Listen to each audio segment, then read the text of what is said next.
पति और पत्नी के बीच का जो रिश्ता होता है वो विश्वास के डोर पे टिका होता है। जिस दिन ये विश्वास अविश्वास में बदलने लगे, समझ जाइए कि ये रिश्ता टूटने लगा है, बिखरने लगा है। और आज की घटना में कुछ ऐसा ही हुआ है। जब ये न्यूज़, जब ये खबर सोशल मीडिया के माध्यम से लोगों के पास पहुंचता है, जब लोग इस न्यूज़ से, खबर से वाकिफ होते हैं, तो वो हैरान हो जाते हैं कि क्या ऐसा भी हो सकता है। वाकई में दोस्तों, इस कहानी को सुनने के बाद आप भी यकीन नहीं करोगे कि क्या सच में ऐसा हो सकता है। नमस्कार, मैं हूं राज और आप देख रहे हैं क्राइम दुनिया की।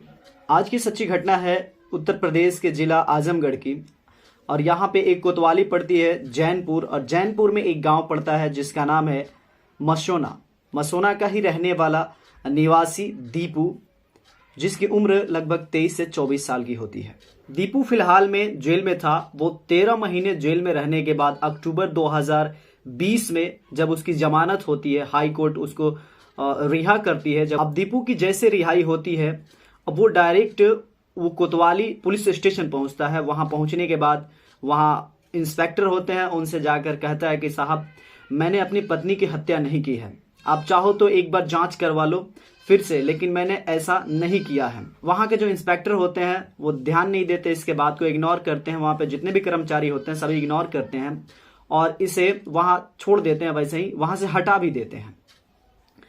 और इस तरह से वो वहां से उदासी भरे घर पहुंचता है। और फिर 2-3 दिन बाद रह के वो फिर पुलिस स्टेशन जाता है। फिर जाके यही गुहार लगाता है कि साहब, मैंने अपनी पत्नी की हत्या नहीं की है, आप फिर से चेक करवा लीजिए।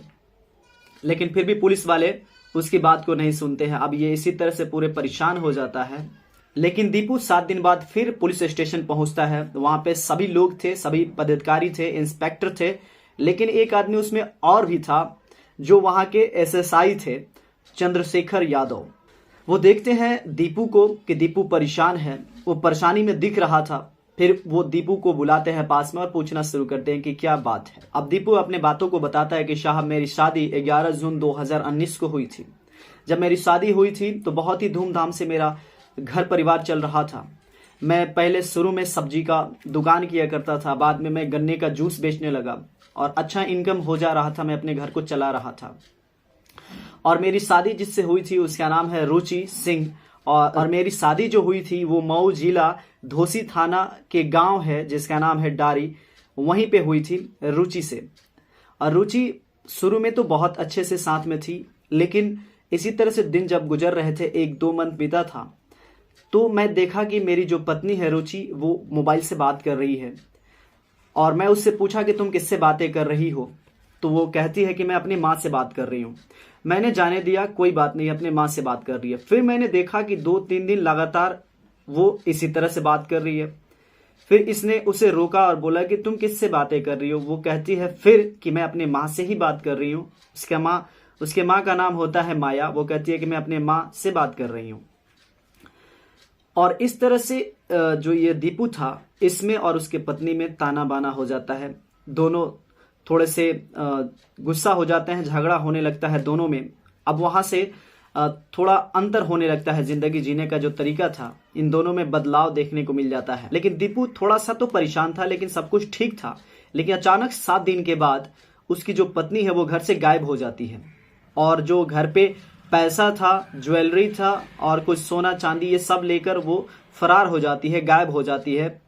3 लाख रुपया भी गायब हो जाता है। अब जो दीपू है देर ना करते हुए पुलिस स्टेशन पहुंचता है। कोतवाली पुलिस स्टेशन जब पहुंचता है, इस बात को रिपोर्ट लिखवाने की मेरी पत्नी मेरा पैसा लेकर, मेरे घर की ज्वेलरी लेकर फरार हो गई है, गुम हो गई है, गायब हो गई है।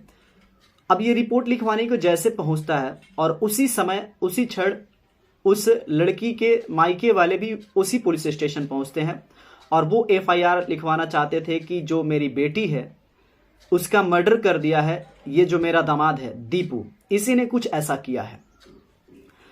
अब पुलिस के सामने अजीब सा मामला आता है, तो पुलिस अब क्या करे यहाँ पे, क्योंकि जो उसके मायके वाले थे वो आरोप लगा रहे थे कि हम लोग दहेज दिए थे, काफ़ी मात्रा में दहेज दिए थे, सब कुछ दिए थे, लेकिन दहेज ये लोग कम बोल रहे थे और दहेज की वजह से ही इन लोगों ने मेरी बेटी को मौत के घाट उतार दिया या कुछ मर्डर कर दिया या उसके साथ कुछ कर दिया। अब जो दीपू के ससुराल वाले थे वो दीपू पर, दीपू के भाभी पर और दीपू के पिता जिनका नाम है राजेंद्र, इन तीनों पे FIR कर देते हैं, लेकिन पुलिस उसके पिता को यानी कि दीपू के पिता को छोड़ देती है, दीपू के भाभी को छोड़ देती है, लेकिन दीपू को अरेस्ट करके ले जाकर जेल में डाल देती है।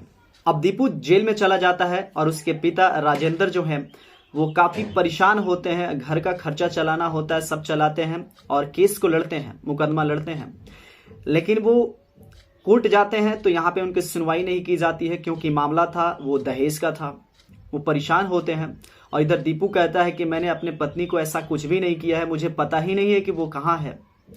अब जो राजेंद्र होते हैं दीपू के पिता, ये कुछ और पैसा लगाकर सीधा हाई कोर्ट में जाकर अर्जी लगाते हैं, वहाँ पे बोलते हैं। तो जैसे तैसे करके, क्योंकि हाई कोर्ट में पैसा कुछ ज़्यादा लगता है, तो जैसे तैसे करके दीपू को रिहाई तो मिलती है, लेकिन दीपू के घर पे काफ़ी परेशानियां बढ़ गई थी, खाने को नहीं था खाना, और इस तरह से दीपू रिहा होता है। और दीपू जैसे ही जेल से रिहा होता है, निकलता है, वो अपने घर ना जाकर सीधा पुलिस स्टेशन पहुंचता है और यहाँ पे दीपू को मुलाकात होती है जो SSI होते हैं यहाँ के, चंद्रशेखर यादव। जब चंद्रशेखर यादव इन सभी बातों को सुनते हैं, उनको यकीन होता है कि हो ना हो ये सही बात बोल रहा है, और यकीन पे ही अब वो ढूंढना शुरू करते हैं कि ये लड़की मिलेगी कहाँ, ये औरत कहाँ मिलेगी, रुचि सिंह जिसका नाम है। अब सिर्फ पहचान फोटो था और कुछ पता नहीं था, क्योंकि वो मोबाइल भी नहीं मिल पा रहा था, उसका हर एक चीज सब कुछ लेके चली गई थी। अब सर्विलांस में भी चेक कैसे किया जा सकता है। बाद में पुलिस जो है वहाँ के जो डिस्ट्रीब्यूटर थे जो कि सिम बेचा करते थे, सिम निकालते थे, उनसे मिलती है, संपर्क करती है, तो पता चलता है कि हाँ, इस ID प्रूफ से एक सिम निकला पड़ा है और उस सिम से एक ही जगह बात होता है, एक ही व्यक्ति से। जब पुलिस उस नंबर को सर्विलांस में डालती है तो पता चल जाती है कि सिर्फ एक ही आदमी से बातें होती हैं, इस मोबाइल से, इस सिम से। बाद में पुलिस देर ना करते हुए उसका पूरा डिटेल्स निकालती है। सर्विलांस में इसके नंबर को डालकर निकाला जाता है तो पता चलता है कि ये जिला इटावा गांव इटोली में रहती है और वहीं पे वो अपने एक प्रेमी के साथ रहती थी। अभी वो प्रेमी के साथ शादी भी नहीं की थी, बिना शादी के संबंध बनाती थी, उसके साथ रहती थी और ये घर से गायब हो गई थी पैसा ज्वेलरी लेकर। बाद में जब वहाँ पुलिस पहुँचती है, इसको गिरफ्तार करती है। गिरफ्तार करने के बाद जब पुलिस स्टेशन लेकर आती है तो यहाँ के जो SP, यहाँ के जो इंस्पेक्टर थे वो सन्ने रह जाते हैं। वो सोच रहे थे कि आज तक जिसको मैंने सोचा कि ये जो दीपू है गलत बोल रहा है या पागल सा हो गया है, लेकिन ये हकीकत है, ये सच बोल रहा था कि इसकी पत्नी कहीं गायब हो गई है, ये पत्नी को मर्डर नहीं किया, ये अपने पत्नी को गायब नहीं किया। अब यहाँ पे पुलिस में भी सवाल उठ सकता है कि आखिर जो दीपू बिना गलती किए उसको 13 महीने जेल में रखा गया, जबकि वो बेकसूर था, उसे जेल में रखा गया था। लेकिन हम यहाँ पे उनको प्रशंसा करना चाहेंगे जो कि यहाँ के SSI थे चंद्रशेखर यादव, जिन्होंने इस केस का खुलासा किया, हकीकत लोगों के सामने लाकर रख दिया। पुलिस देर ना करते हुए रुचि को और रुचि के माँ को और रुचि का मामा भी है, उसे भी हिरासत में लेकर छानबीन करना जारी कर दी है। फिलहाल में इन तीनों को पुलिस हिरासत में ले ली है और इसमें से जो रुचि है इसे तो जेल जाना ही होगा, इसकी तो जेल होगी, लेकिन इसमें कहाँ तक इसके माँ का हाथ है और कहाँ तक इसके मामा का हाथ है, देखते हैं। इन लोगों का भी जेल हो सकता है। दोस्तों, इस कहानी को सुनाने का उद्देश्य आपको परेशान करना नहीं है, आपको अवेयर करना है, जागरूक करना है। मिलते हैं नेक्स्ट वीडियो में एक नए कहानी के साथ। तब तक के लिए जय हिंद, जय भारत।